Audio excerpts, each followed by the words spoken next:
Hello and welcome everyone to this new series about front-end development. In this series, I will be talking about HTML, CSS, and JavaScript. I will try to show you during this series how to build professional web pages using HTML and style sheets and how to make these pages interactive using JavaScript. I will give you in this video a tour in the VS Code world and show you the most useful extensions that I will be using during this tutorial. Since I already have VS Code installed on my laptop, I will show you in the next video how you can set up VS Code using an Ubuntu emulator.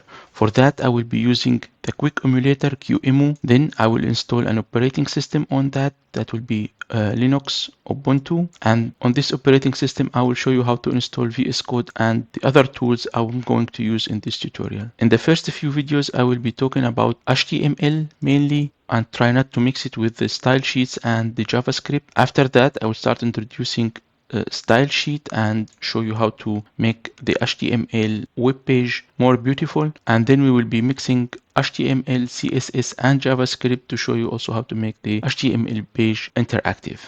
I am planning also to show you React, which is a framework built using JavaScript, and the purpose of this framework is to make the design of interactive applications much easier. So in this first video, I will show you my setup. I now have already VS Code installed over Windows 11 operating system. I have also some extensions installed on VS Code. One of these extensions is the live server, which we will be using to display our HTML pages. I also have Node.js installed. Node.js allows you to run JavaScript on the server side, and the npm is the Node package manager. The npm website contains a huge repository containing many useful packages which we will be using in this series, and npm makes installing these packages as easy as typing a simple command, npm install for example. Finally, I will show you a simple HTML page and how it appears in the browser. Let's go now to VS Code. So when it starts, VS Code will look like this. Let me maximize the screen. It starts with this welcome page where you can add a new file, open a file, or open a folder. There are some other Git functions like cloning repository and so on. It also shows you the recently used folder. You can of course always close this page. Now this area here where the welcome page were opened is the editor area. Here we will be opening our files and editing them. In the upper part here you can see the main menus where you have the file, edit, selection and other commands.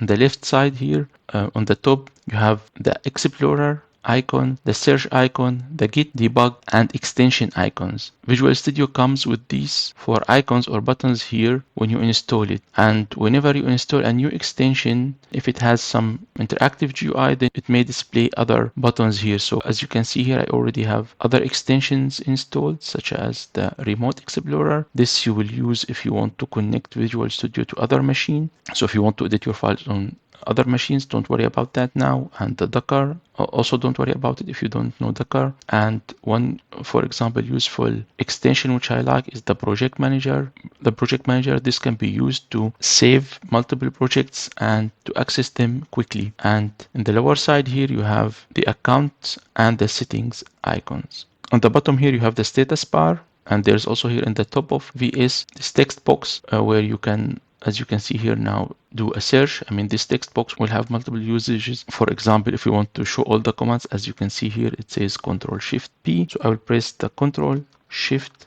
buttons and then the P button on my keyboard. And as you can see, it shows you all the commands which you can run now on VS Code. So if you want, for example, let's say to open a terminal, you can start writing and VS Code will filter the commands for you and show you the relevant ones. As you can see here, we have open a new external terminal, and it also shows you the command for that. And of course, you can click here this settings icon if you want to configure a new key binding, as you can see in the tooltip here. Let's click on this and it will open for us an external terminal. Mostly we'll be using a terminal inside VS Code, and for that I will come to here, terminal, new terminal. I will show that later. Let's start editing some files in VS Code, and before doing that I will go to file here and I will choose open folder. I already create on my D drive this folder tygs, and inside it the folder repo, then where I will put all the files I'm writing in this series, and inside the repo I have this folder vid00, which is empty for now, and I will select now this folder. Now, as you can see, VS Code already opened the Explorer for me, and in the Explorer, I can see the files inside this folder, which there are none. I can create a new file. Let's do that. Let's call it test.html. Since we will be doing HTML page, click enter, and as you can see, it's already now opened here in editor. Here we can now start typing. I will type a few enters here. For example, you can see that we have now line numbers on the left, and VS Code already recognized the HTML page and added an icon for that. Since I already have the extensions for HTML installed on my VS Code, we can also here now in the Explorer add folder if you like. If you want to organize your files in folders, then you can always create a new folder,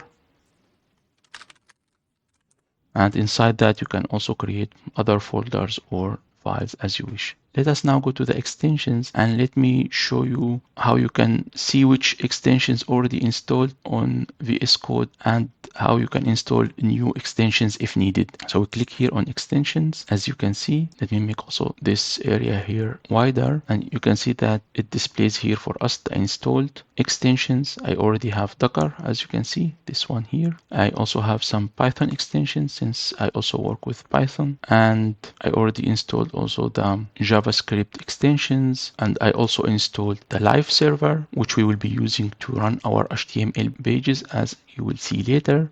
I have this project manager here, as you can see, already also installed, and some remote extensions, and the Windows subsystem also for Linux extension. If you want to remove an extension, you can click on it, and as you can see, it opens a page here on the right where you can uninstall or disable if you like. And if you want to read about the extension, there is also this start page where you have all the features and many useful tips for each extension. For now, let us remove this live server, and we need now to restart VS Code. It asks us if we want to save the changes. I'll say yes, save. Again, VS Code started. We can click on our repository and it will open, as you can see here.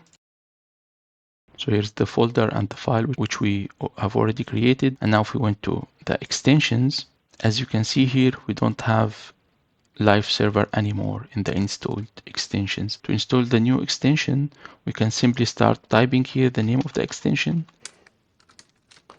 And as you can see, VS Code will filter those and show us the relevant results. And this is the one we want. Let's click here on install. And that's it. So the extension now is already installed. There is also here in this extension, this recommended extensions. As you can see, for example, we have the tools of the Microsoft Edge, Copilot, Firefox, and many other tools. You can think of extensions as plugins for VS Code, where each extension or plugin will add more features to your VS Code. For example, VS Code does not come with bookmarks. So here when I'm on the code, let me add more lines here. When I'm in this file, you can see here that I can add breakpoints. We may talk about this later, but not for now. However, if I want to add a bookmark, I cannot. I can only add and remove breakpoints here. To add this functionality to VS Code, you can simply look for bookmark, and there are many extensions. You can, of course, first use Google and search and see which one would recommend it for you, or you can also read about them here and see which one fits your needs. Let me install this bookmarks here. Now it's installed. It shows you here what's new in this bookmarks extension. Let me close this page. As you can see now, we have this new icon here, which is added by this extension. We click on it, it's showing us that we don't have any bookmarks yet. So let me try to add here a bookmark. As you can see now, when I click the right mouse button here on this area, I have these two new buttons, add bookmark and add label bookmark. Let me add one, and you can see now in the bookmarks that I have one in line 6. This bookmarks is very helpful if you have a very huge file, thousands of lines, and there are some parts where you want to go too quickly. For example, let's see here, I have something important and I want to come here very fast, so I can add a bookmark here. And now even if I'm in the top of the file, I can just click here and it will take me directly to line 154. And of course, if I want to go to line 6, I can click here.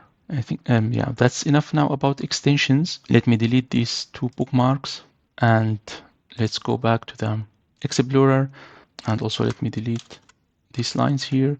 The search tab here will help you to search and replace in all the files in your current open folder. This tab is related to Git.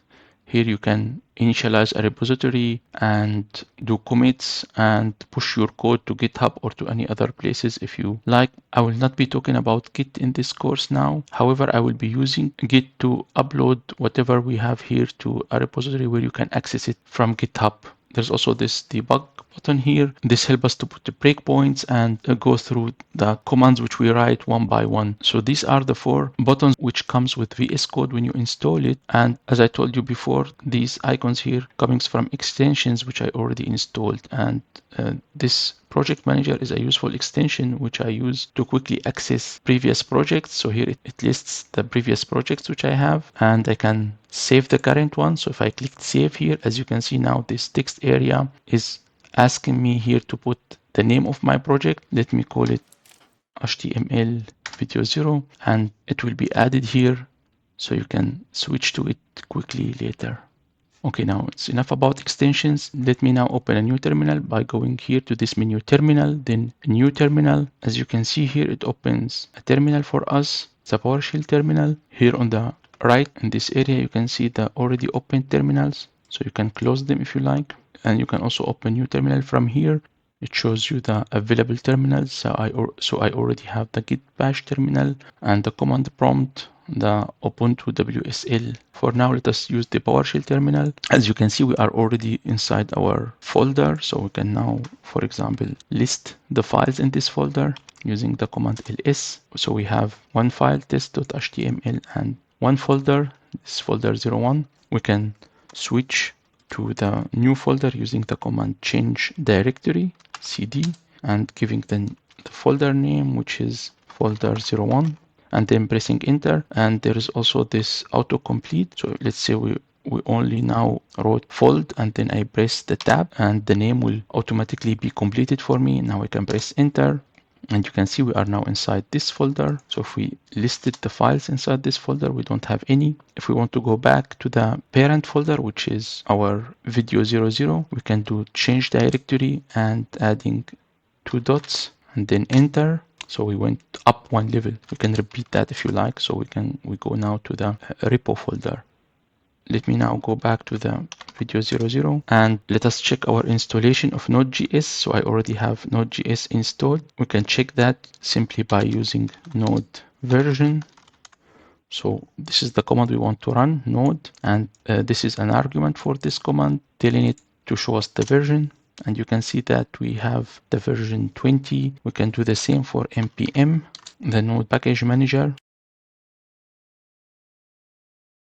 And you can see now we have version 10. So these are already installed, but don't worry about the installation. I will be showing that in the next video. Let us now finally write some HTML page and show it in the web browser. There is a useful feature in VS Code called emit. Let me use that. So I simply write the exclamation mark, and as you can see, it shows me emit abbreviation. I will click on that, and VS Code will provide a skeleton for an HTML page for me. Don't worry about the text. We'll be going through that in the next videos. Here, I will say just a few words so that you are not intimidated by this code here. So HTML consists of tags. Each tag starts with a smaller than sign and is closed by this larger than sign. So this is, for example, one tag, and this tag is telling us what's the type of this document, which is HTML. There are other tags, for example, like this head tag here, which have some certain purposes for HTML. And for this tag, for example, here you have a closing tag, and this closing tag has this forward slash after the smaller than sign. And you can see that except for this document type, everything is arranged inside this HTML tag, since this tag starts here and is closed here. So everything is inside.